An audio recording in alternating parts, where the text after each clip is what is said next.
Everybody, welcome back to Herbies Garage. Today I'm going to be changing the oil in my Venom Thunder 125. I was warming it up, getting it ready to drop the oil. Feels like it's good and warmed up. So let's get started.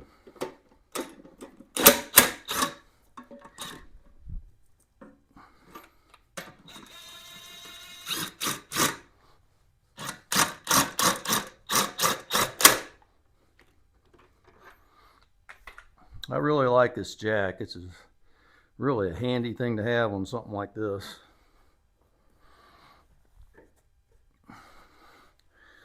So we got the bike nice and level, and we're going to dump the oil in it. And what else I'm going to do today is I'm going to tighten my chain, because after my ride the other day, my chain got loose. So I'm going to be showing you how to change oil and to tighten the chain.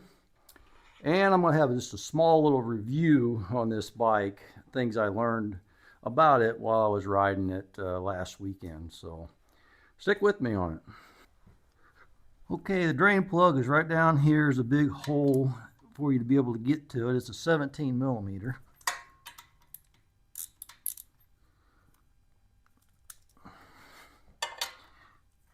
And we're just going to dump the oil. I did a couple of idling cycles before I took it for a ride, and then I rode it in the woods for a couple hours, 2 or 3 hours. As you can see, that oil is still clean.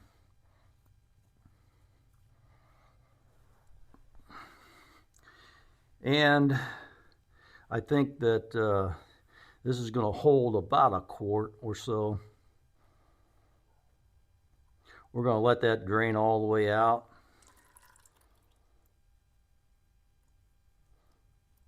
Which I think that was good. I think I had it warmed up pretty good.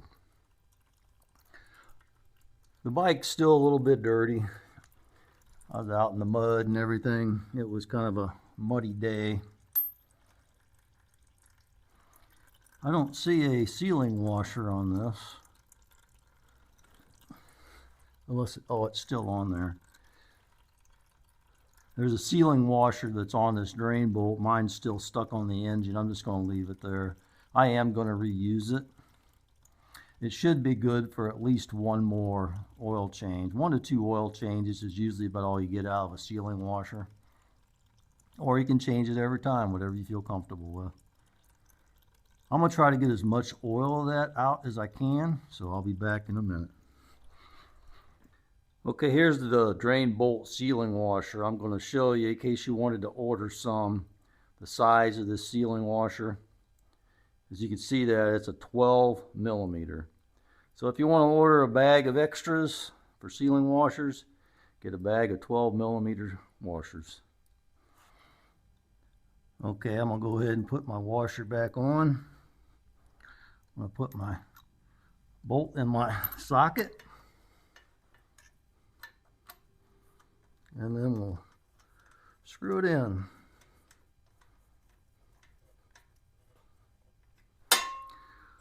Okay, now if you want to do it by the book, in the owner's manual it says to torque this to 18 foot-pounds. So that's what I have my torque wrench set to, 18 foot-pounds. And that's good enough. It doesn't even make a mess. There's a nice enough of a hole there where it'll dump straight down and not even make a big mess all over your bike. I like that. Also, whenever you dump the oil, it's good to loosen your dipstick so you have air in there to help it drain out faster. So I already loosened mine.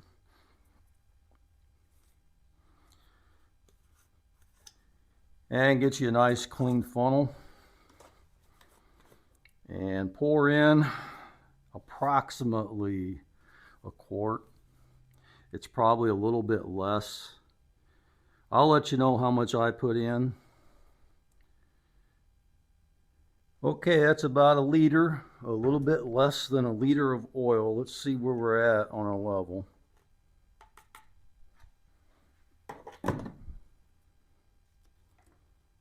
And you don't screw it down, just let it drop in till it touches. Mine's right at the top. So I'm full.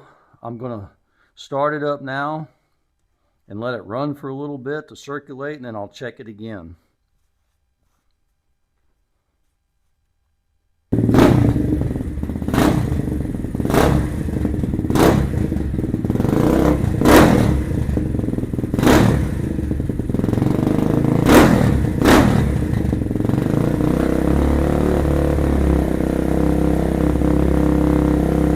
Okay, I started the engine and I let it run a little bit so it would circulate.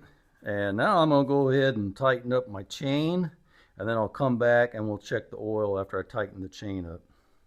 Okay, first thing we're going to do is remove this plastic cover over the nut.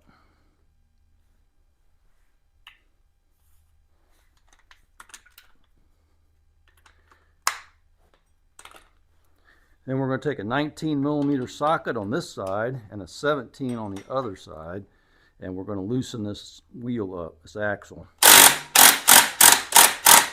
There we go.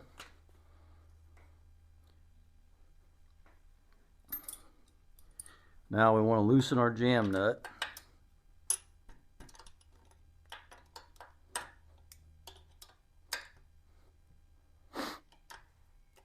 There we go. I'll loosen the one on the other side.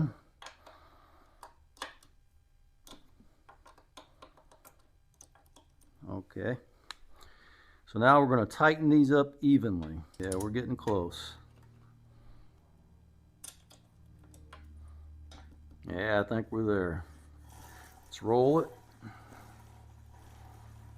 And we'll check it again. Feels pretty good. Maybe we'll give it just a touch more.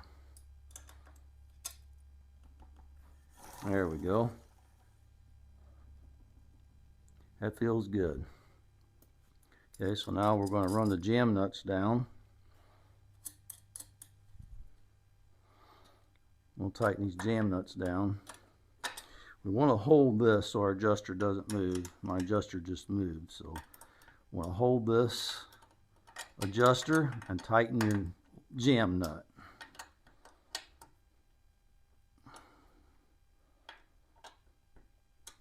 And these wrenches don't fit really good in here. The tool kit that you get with it, the wrench will probably fit better.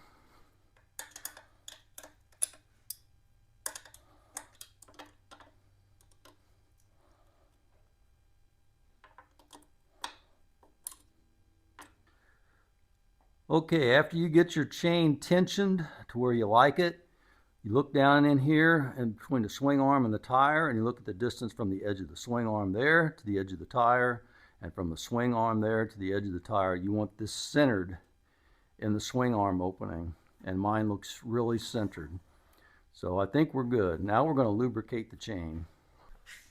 Now, if you've watched me do chain maintenance before, you know that I like to use this chain paste on my street bikes. But I usually use this on my dirt bike. So this is what I'm going to be putting on for chain lube.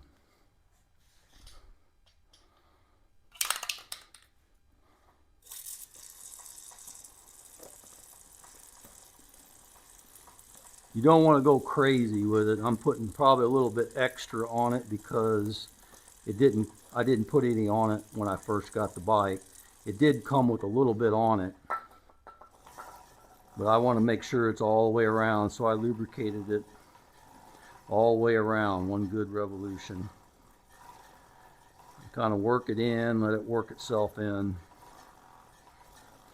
You're really supposed to have your chain warmed up so that the chain lube will get into the cracks and crevices better.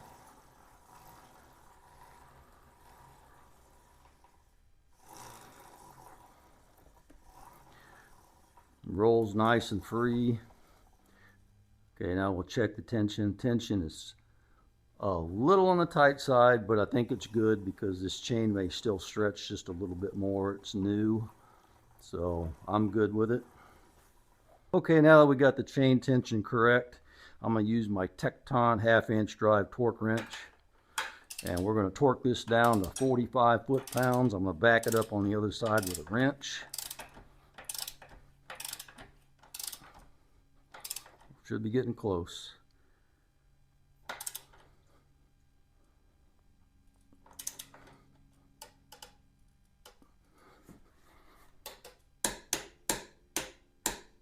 There we go. 45 foot-pounds is the torque. Everything's rolling nice and smooth. Chain tension feels good. I think we're good to go for another ride. Okay, now that the engine's had time to go back down to a level, to a proper level, we're going to check it again. Clean this dipstick off really good. Just drop the dipstick down and just let it rest in there. Pull it out. Mine's perfect right up to the top. So it's full. It's a little bit under a liter of oil.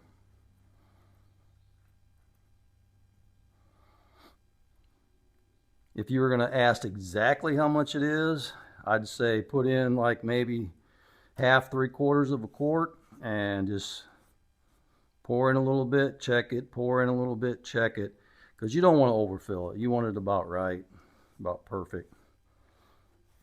So oil change is done. Okay, I'm done with the oil change and tightened the chain, lubricated it. I'm good for another ride.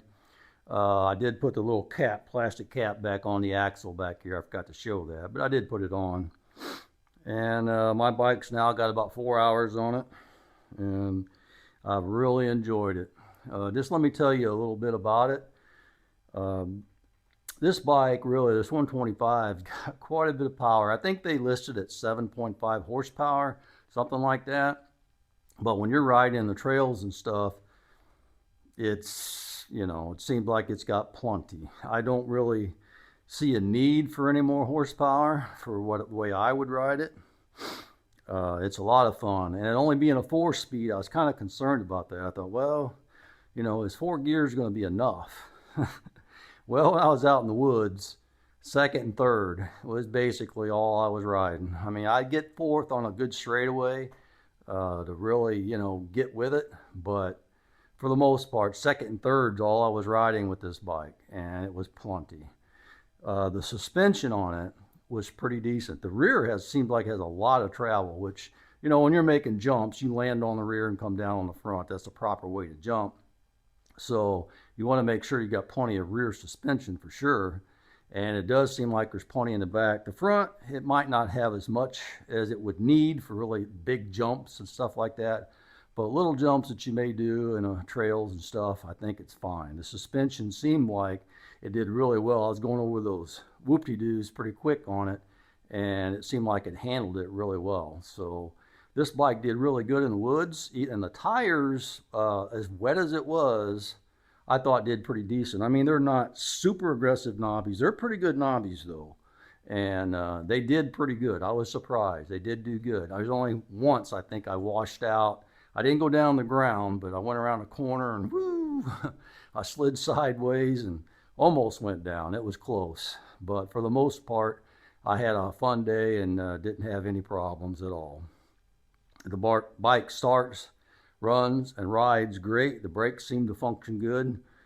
The clutch works well. Everything on it so far has been good. I've only rode it, like I said, 4 hours. The carburetor goes, the carburetor's been pretty decent. I mean, after I got it tuned, it starts, runs, and rides really good. There's no dead spots in it, and it has plenty of acceleration. So the carburetor as it is good. But like I mentioned in another video, I did buy a nibby carburetor kit for this bike, and I'll show you. I don't know if I'm going to put it on yet. You guys leave a comment, let me know if you want to see me put this nibby on and see how it performs. But I got a PE24 nibby. This is a 26 millimeter in this. But what I've found is that PZ30 in one of the bikes, and I put a nibby 30 millimeter in it, it's too much. So PZ30 works best with like a nibby 28, and 28 PZ worked good with a 26 nibby. So it's always down a little bit. So this one I'm going down from a 26 to a 24. The jetting on it's going to be probably about the same as what I have right now. I may play with the needle since this is adjustable a little bit, but the drawback to it is I have to take the stock airbox off, and there's a breather on the engine that goes to the stock airbox, and I'll have to work all that out if I do that. But I also got a filter pod that'll go on it, an angled one, and it comes with the plastic and the gasket, a couple bolts, nuts, a few jets. It's got 3 main jets and a pilot jet, little gas line with a filter. So it's got pretty much everything you need to do the job, and I don't think it's going to be a hard install. I would imagine that it's probably, if it's like all the other nibbies that I had, it's probably going to be probably an increase in power, especially on the top end. So if you want to see me put that in, just leave a comment and let me know, because I'm kind of on the border, on the fence on it, because it runs so good the way that it is. I don't really know if I was going to change it or not. But if you want to see that, let me know, and I just might do it. All right, well, that's all I got for you today, and I appreciate you watching and coming along with me, and I'll see you on the next one. Thanks.